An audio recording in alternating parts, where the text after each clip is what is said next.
Paano ba? Signs na nakikipaglandian ang isang babae sa'yo. Please like this video and subscribe to the Paano Ba Tagalog How-To channel for more Tagalog how-to videos.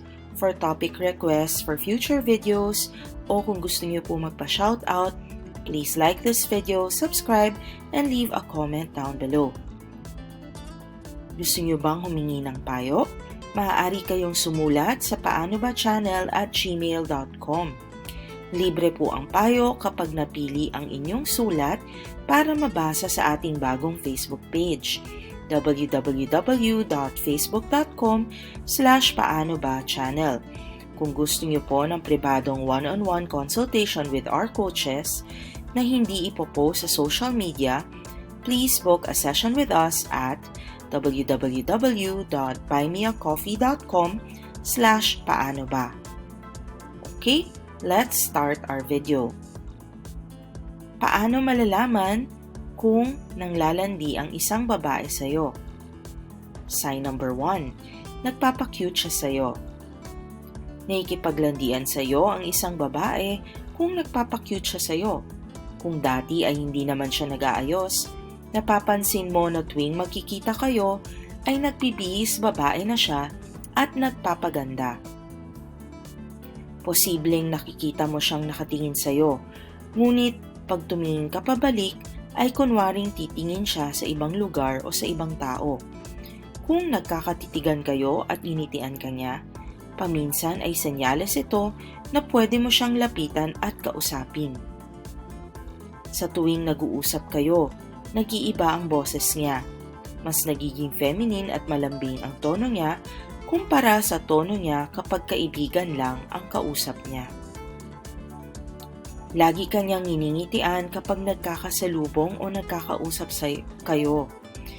Halatang nagpapakute siya sa iyo. Sign number 2, interesado siya sa iyo. Kapag nag-uusap kayo, parang nagiging matanong siya. Tinatanong niya ang mga hilig mo, ang mga hobby mo, ano ang mga paborito mong pagkain hanggang sa ano ang gusto mo sa babae. Sinasabi niya na pareho kayo ng mga hilig at gusto niya rin ang mga gusto mo. Maski na hindi mo tinatanong, posibleng i-share din niya sa iyo kung ano ang gusto niya sa isang lalaki. At malamang sa malamang ay ang dinedescribe niya ay parang mga katangian mo. Sinusubukan niyang dalhin ang usapan sa pag-ibig. Kung ano ang tipo mo sa babae, kung may dinedate ka ngayon, kung may gusto ka bang iba. Dahil sa gusto niya malaman kung may pag-asa siya sa'yo. Halatang pinapahaba niya ang usapan ninyo dahil gusto niya pa ikaw makilala ng husto at makapiling. Tiyak na interesado siya sa'yo. Sign number 3, pinupuri niya ang mga good features mo. Nagpapareceive lang siya ng papeles sa'yo. Nakita na niya ang nunal mo sa mata o pinupuri niya ang dimples mo. Napapansin niya kapag may nagbago sa'yo. Bagong hairstyle, bagong sapatos, bagong damit, at lagi niyang sinasabing bagay ito sa'yo. Pinupuri niya ang outfit mo at nagagandahan siya sa katawan mo. Minsan, gagamitin niya pa itong excuse para mahawakan ka o kurutin o pisilin ang muscles mo. Sinasabi niya na ikaw ang tipo niyang lalaki.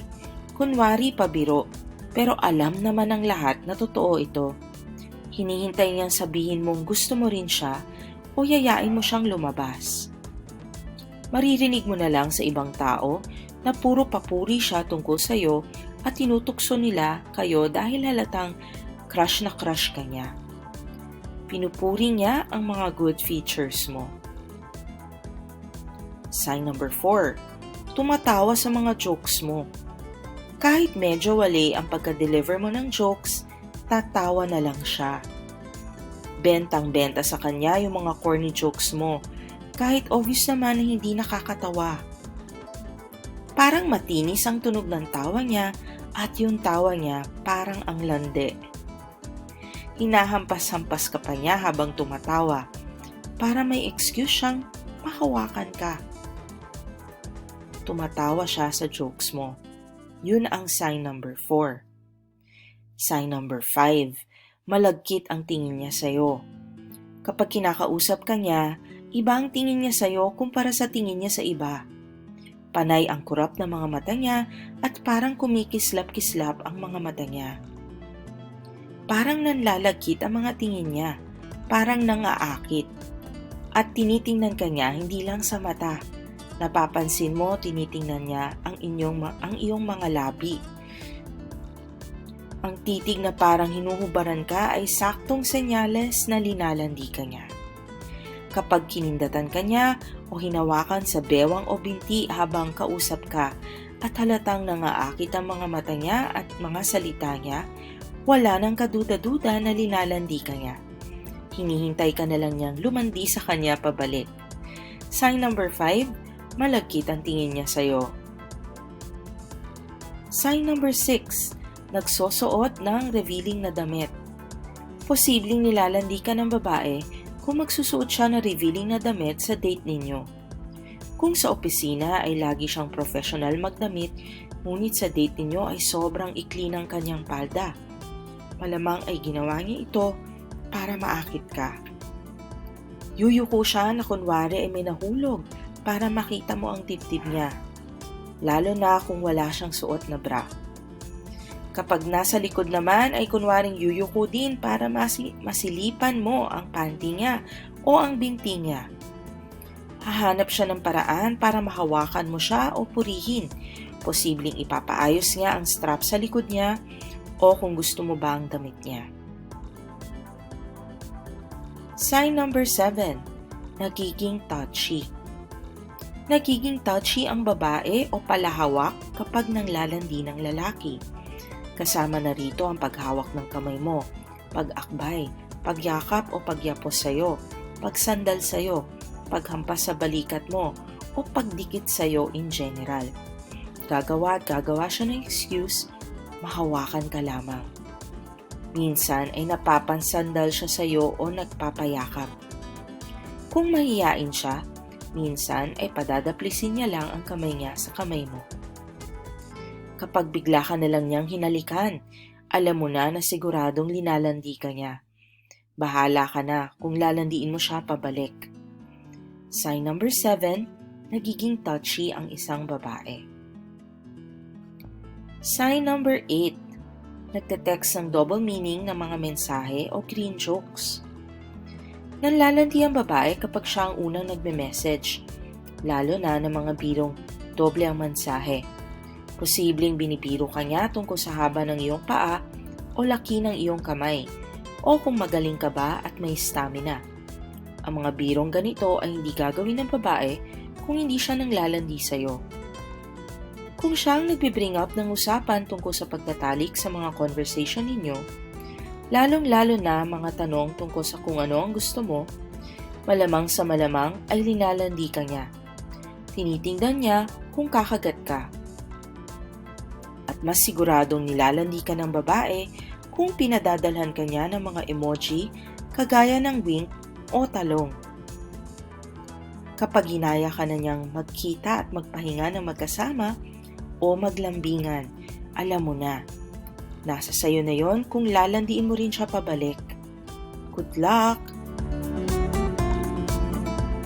Gusto niyo ba humingi ng payo tungkol sa career, love life o ibang pinagdadaanan sa buhay? Maaari po kayong sumulat sa paanoba@gmail.com. Libre po ang payo kapag napili ang inyong sulat para mabasa sa ating bagong Facebook page, www.facebook.com/paanobachannel. Please like our page. Kung gusto niyo po ng pribadong one-on-one consultation with our coaches na hindi ipopost sa social media, please book a session with us at www.buymeacoffee.com/paanoba. As always, maraming salamat po sa pagnood at sa pagsuporta ng ating munting channel. Please like this video and subscribe to the Paano Ba Tagalog How-To channel for more Tagalog how-to videos. For video requests or topic requests, please feel free to leave a comment down below. Maaari din po kayong magpa-shoutout.